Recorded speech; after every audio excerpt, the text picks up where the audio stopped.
பார்க்கும்போது இவ்வளோ அழகாக இருக்காளே, இவ கூட நம்ம இருந்தால் எப்படி இருக்கும்? அப்படியே அவ நெத்தி, கண்ணு, கன்னம், மூக்கு, உதடுகள் மெதுவாக அவ தலைமுடிய நகர்த்தி அவ காதோரம் போயிட்டு நம்ம எப்படி இருக்கா பாருங்க. இதெல்லாம் ஒரு நாள் சாப்பிட்டா நமக்கு பசி தீராது.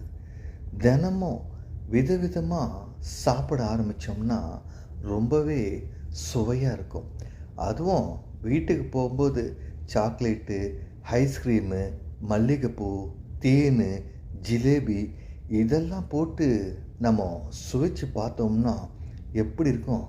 இவளை பார்க்கும்போதே நமக்கு சும்மா இருக்க முடியலையே. அப்போது இவ்வளோலாம் நம்ம கல்யாணம் பண்ணிக்கிட்டா நமக்கு எப்படி இருக்கும்?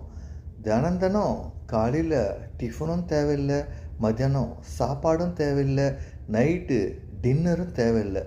3 வேளையும் நல்லா சாப்பிட்டுட்டே இருக்கலாம். ஒரு சில பேருக்கு தான் இந்த மாதிரி அமையும். பல்லு இருக்கிறவன் பக்கோடா சாப்பிட்றான், இல்லாதவன் பார்த்து ரசிக்கிறான். நம்ம என்ன பண்ணுறது? இந்த மாதிரி ஆளுங்களை பார்த்து நம்ம சந்தோஷப்பட்டுக்க வேண்டியது தான். இந்த மாதிரி வீடியோஸ் உங்களுக்கு பிடிச்சிருந்துச்சின்னா மறக்காமல் சப்ஸ்கிரைப் பண்ணிக்கோங்க, லைக் பண்ணிக்கோங்க, ஷேர் பண்ணிக்கோங்க. நம்ம சேனலில் நிறைய வீடியோஸ் அப்லோட் பண்ணியிருக்கேன், பாருங்கள். எல்லாரும் சந்தோஷமாக இருக்கணும், அதுதானே நமக்கு வேணும். அதுவும் இந்த மாதிரி ஆளுங்களை பார்த்தா நம்ம கை சும்மாவாக இருக்கும். வேலையை பார்க்க வேண்டியது தான்.